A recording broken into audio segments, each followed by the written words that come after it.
안녕하세요, 은하 스타입니다.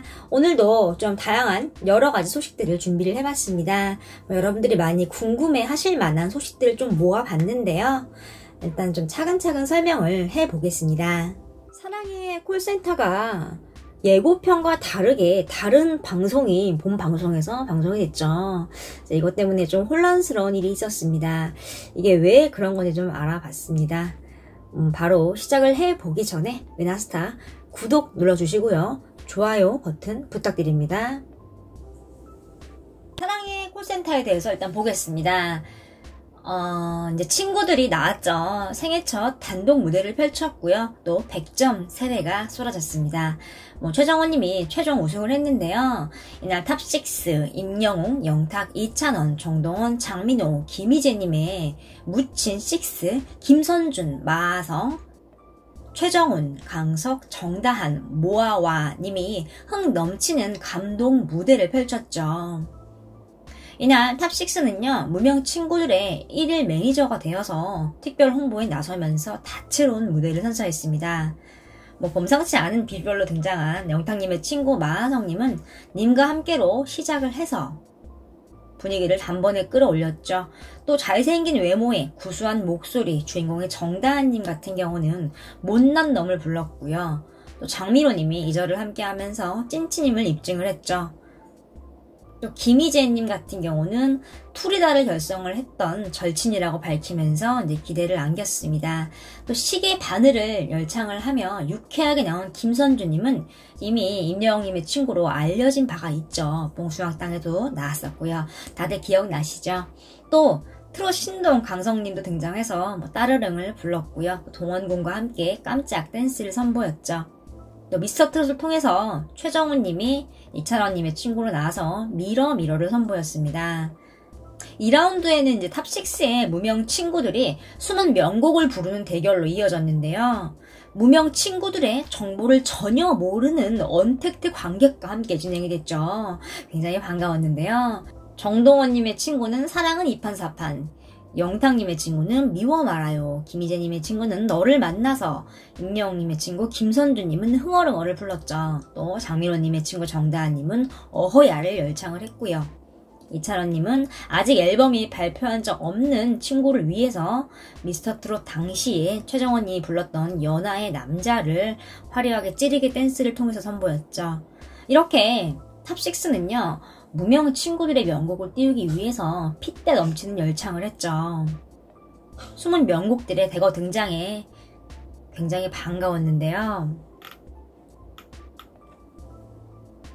이후에 마지막 3라운드에서는 무친들의 인생곡을 듣는 시간이었는데요. 노래방 마스터 점수와 언택트 관객들의 점수를 합쳐서 최종 결과를 집계하는 방식이었죠. 언택트 관객 무대는요, 처음이라는 무친들 중에서 첫 번째로는 최정원님이 등판을 했고, 미스터트롯 경연을 방불케 하는 화려한 퍼포먼스를 보였죠. 또 세 번째 주자는 임영웅님의 친구였는데요. 생애 첫 단독 무대라는 김선주님이 긴장감 속에서도 사랑님을 완벽하게 불러서 99점을 받았죠. 김선주님은 음반을 냈는데요. 지금 코로나라는 상황 때문에 행사도 없는 상황이라서 무대에 설 기회가 없었던 것 같습니다. 임영웅님을 통해서 이렇게 멋진 무대를 보여줬죠. 어제는 감동의 도가니였다고 해도 과언이 아닌데요. 탑6가 무명 친구들을 챙기는 모습, 또 그들을 사랑하는 모습 굉장히 보기 좋았습니다. 탑6도 같은 생활을 겪은 적이 많았기 때문에 더 짠했던 것 같습니다. 임영웅님의 눈빛도 좀 촉촉한 걸 느꼈는데요. 전체적으로 굉장히 재미있고 또 뜻깊은 회였습니다. 기사가 하나 났습니다. 사랑의 콜센터, 봉숭아학당, 제멋대로인 특집 바꿔치기의 시청자 분통. 이런 타이틀을 가진 기사인데요. 내용을 보겠습니다. 그리고 내용에 대한 분석과 왜 이런 일이 벌어졌는지 좀 제가 은하스타가 얘기를 좀 해보겠습니다. 예고편은 의미가 없어진 지 오래다. 예고했던 특집의 편성을 자기 마음대로 바꾸는 처사의 시청자들 사이에서는 비판이 쏟아지고 있다. 6일 방송된 사랑의 콜센터, 무친소 특집을 맞아서 무명 가수인 친구를 소개하는 시간을 가졌다. 물론 그늘 아래 숨겨져 있던 보석 같은 무명 친구들을 발굴해내겠다는 취지는 좋았다. 하지만 이를 보는 시청자들은 당혹스러움을 감추지 못했다. 그 이유는 지난주에 사랑의 콜센터 측은 효 특집이 진행이 될 것임을 예고를 한 바가 있기 때문이죠. 이제 어버이날에 맞춰서 제대로 된 효심 충만 무대를 선보이겠다는 목표를 드러냈었는데요. 그러나 막상 이제 방송이 된 거는 효 특집이 아닌 무친소 특집이었죠. 그렇기 때문에 효 특집을 기다린 시청자들은 당황스러울 수밖에 없었죠. 팬들 사이에서는 좀 당황한다는 반응이 있긴 있습니다. 갑자기 확 바뀐 거니까요.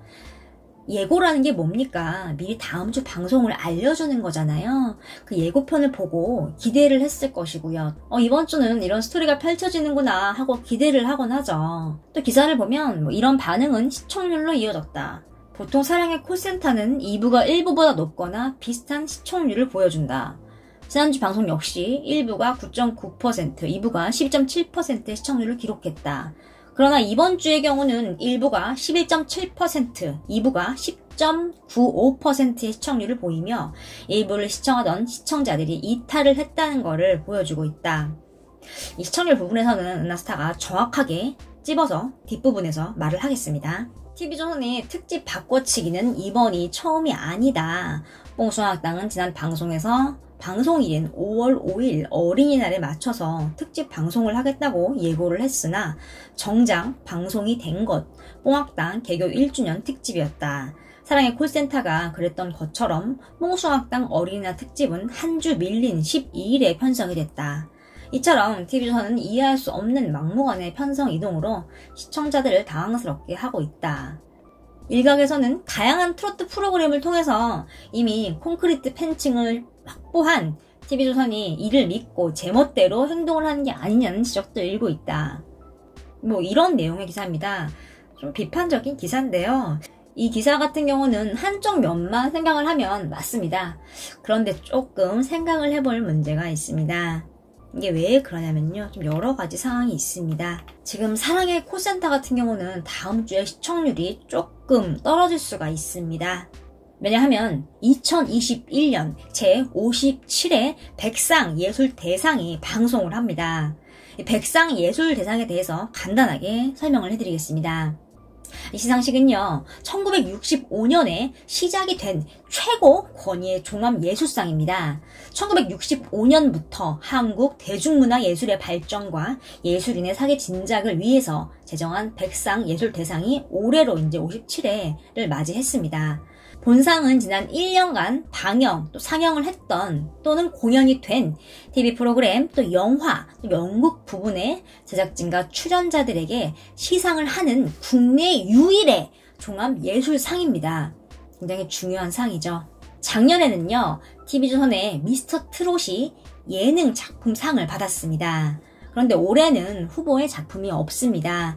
미스트롯2가 있을 법도 한데요. 시청률은 높았지만 방통위 문제야 여러 가지 자본 문제로 빠진 것 같습니다. 수상 부문을도 보면요. 굉장히 많습니다. 드라마, 영화, 연극, 다양한 분야가 있다 보니까요. 배우들도 굉장히 많은데요. 드라마 부분만 봐도 송중기, 김수현, 엄기준, 신하균, 이준기, 영화 쪽도 유명한 배우들이 많습니다. 설경구, 이정재, 문소리, 김혜수 이렇게 많은데요. 조금 주목을 해야 할 게 있습니다. 바로 방송 시간인데요. 제57회 백상예술대상은요. JTBC에서 방송을 하고 9시에 시작을 합니다. 그런데 시상식이기 때문에 방송 시간이 길죠. 사랑의 콜센터와 방송 시간이 겹칩니다. 이렇게 여러 스타들이 백상예술대상의 후보에 있기 때문에 스케줄상 못 나오는 배우들도 있겠지만 대부분의 배우들은 출연을 하겠죠. 굉장히 화려하죠. 그에 걸맞게 많은 스타 배우들이 총출동하겠죠. 백상예술대상의 시청률을 보겠습니다. 과거부터 살펴보면요. 3%에서 5%대를 유지를 하고 있습니다. 시청률만 보면 그렇게 높지 않죠. 하지만 공중파가 아니란 것을 감안하면은 이 정도면은 잘 나온다고 볼 수 있습니다. 또 스타들이 대거 출동을 하기 때문에 사랑의 콜센터 시청률이 조금은 떨어질 수가 있습니다. 그래서 사콜 제작진들이 결정을 한 게 아닌가 싶습니다. 효 특집을 배치를 한 것이죠. 방송을 한 사랑의 콜센터 무명 특집 너무나도 재미있었습니다. 너무 아름다웠고요. 또 알려지지 못한 친구들을 위하는, 또 잘 되길 바라는 진실된 트롯맨들의 마음을 알 수 있었고, 전체적으로 무대가 굉장히 아름다웠죠. 그런데 무친소 특집이 2부 같은 경우는 시청률이 떨어졌습니다. 이게 기사에서는 2부가 떨어진 이유가 효 특집에서 갑자기 바뀌어서 그렇다, 뭐 이렇게 얘기를 하고 있는데요. 그것보다도요, 2부가 트롯맨들이 노래를 많이 못 불렀습니다. 무명 친구 특집이다 보니까요, 이제 무명 친구들 노래 알리고 얼굴 알리는 것이 위주였기 때문에 트롯맨들이 노래를 많이 안 불렀죠. 뭐 시청률 떨어지는 건 어찌 보면 당연한 걸 수 있습니다. 트롯맨들의 비중이 적었으니까요. 그런데 만약에 무명 친구 특집이 다음 주에 하는 백상예술제랑 동시간대에 했다면 시청률이 더 떨어질 수가 있었겠죠. 백상 같은 시상식은요, 뒤로 갈수록 대스타들이 나오기 마련이고요. 중요한 상이 뒤에 많이 몰려 있습니다.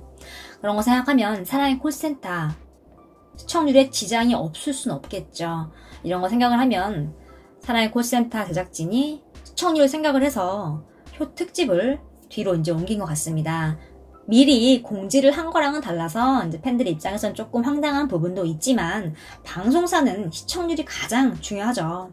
또 트롯맨들이 나오는 사랑의 콜센터와 뽕숭아땅 시청률이 잘 나오면 좋은 거니까요. 뭐 이 정도 방송 프로그램 순서 바뀌는 거는 이해할 수 있다는 반응이 대부분입니다. 다만 TV를 통해서 변경된 화에 대해서 며칠 전이라도 예고를 좀 많이 TV를 통해서 방송을 해주고 미리 좀 공지를 해주면 좋을 것 같습니다. 다음 주에 사랑의 콜센터 꼭 본방사수를 해야겠습니다. 오늘 소식 어떠셨나요? 은하스타가 나름 분석을 열심히 해서 알려드렸는데요. 앞으로도 좋은 소식 많이 알려드리겠습니다. 은하스타 구독 눌러주시고요. 영상에 좋아요 버튼 꾹 눌러주세요. 감사합니다.